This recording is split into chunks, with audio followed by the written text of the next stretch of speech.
శ్రీకృష్ణ స్వామి ఆశీస్సులతో ఎల్లప్పుడూ ప్రజలకు మంచి జరగాలని మాజీ మంత్రి ఎమ్మెల్యే తన్నీరు హరీష్ రావు మొక్కినట్లు తెలిపారు.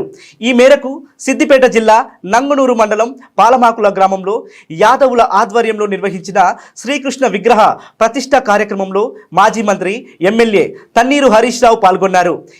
ఈ సందర్భంగా మాట్లాడుతూ పాలమాకుల గ్రామాన్ని ఐక్యతతో అభివృద్ధిలో ఆదర్శ గ్రామంగా నిలుపుకోవాలని పిలుపునిచ్చారు. పాలమాకుల గ్రామ యాదవ సోదర సోదరీమణులు, గ్రామ పెద్దలు, గ్రామ ప్రజలు అందరికీ పేరు పేరున నమస్కారం తెలియజేస్తూ ఈరోజు ఎంతో అద్భుతంగా శ్రీకృష్ణ విగ్రహ ప్రతిష్ట మహోత్సవాన్ని మన గ్రామంలో జరుపుకోవడం చాలా సంతోషం. మరి హోమాన్ని నిర్వహించి ఆ శ్రీకృష్ణ విగ్రహాన్ని ప్రతిష్ఠించి మరి ఎంతో చక్కగా ఈ కార్యక్రమాన్ని నిర్వహించారు. అందరితో కూడా నాకు ఒకటే సూచన ఏంటంటే కలిసిమెలిసి ఉండండి. మీరు కలిసి ఉంటేనే మీకు బలం. ఈ మధ్య చిన్న చిన్న గ్యాప్లు వచ్చినాయని విన్నా. కలిసి ఉండండి మంచిగా.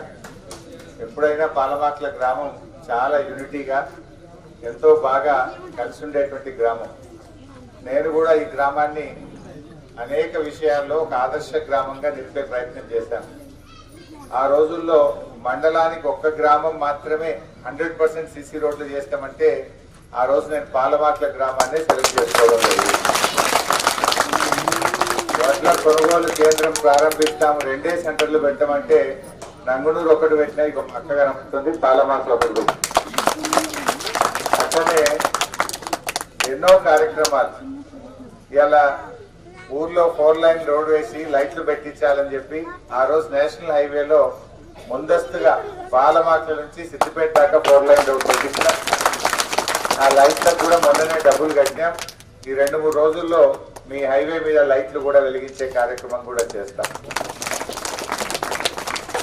అటు రింగ్ రోడ్ కూడా పాలమాకులను ఆనుకొని అద్భుతమైన రింగ్ రోడ్ కూడా ఫామ్ చేసినాం. ఆ రింగ్ రోడ్ కూడా ఇంకా రేపు రాబోయే రోజుల్లో మన గ్రామానికి ఎంతో ఉపయోగపడుతుంది. మన గ్రామం నుంచి ఎటు వెళ్ళాలన్నా నలుదిక్కుల కూడా అద్భుతమైన హైవేలతోని ఈ గ్రామానికి ఎంతో మేలు జరిగే అవకాశం ఉంటుంది. గతంలో ఇంకోటి కూడా గుర్తొస్తా ఉండే, అసలు మా గొల్ల కుటుంబాలకు మొట్టమొదటి రూమ్ కట్టించి ఆడ బోర్ వేసి మోటార్ వేసి ఆ తొట్టి కట్టి ఆ గుట్ట మీద డెవలప్ చేశాను. మీకు వెళ్తుందో లేదో. ఆ రోజుల్లో ఎప్పుడో ఈ 15 ఏళ్ల కింద అందరు నా దగ్గరికి వచ్చి అడిగితే కరెంట్ లేదండి. పోల్ వేసి బుడ్డి పెట్టి లైట్ పెట్టి తొట్టి కట్టి బోర్ వేసి మోటార్ పెట్టి ఆడొక రూమ్ కట్టిస్తే గొర్రెల మేకలు ఆడ పండుకుంటానికి ఎంతో సవలతు కూడా ఆ రోజుల్లో మనం చేసుకున్నాం. అంటే ఒకసారి నా దగ్గరికి వచ్చి మా యాదవుల శ్మశాన వాటికి కట్టుకుంటామన్నా సాయం చేయని అడిగితే కూడా ఆ రోజు దానికి డబ్బులు ఇప్పించి యాదవులకు ప్రత్యేకమైన శ్మశాన వాటికి కూడా పాలమాకుల గ్రామంలో చేసుకున్నాం. మన ఊర చెరువు అది నిండితే కళ. ఎన్నడో 10 ఏళ్లకు ఒక్కసారి నిండితే ఊర చెరువు నిండు. అటువంటి ఊర చెరువుకు కాళేశ్వరం నీళ్లు తెచ్చి ఎప్పుడు చూసినా ఊర చెరువు నిండు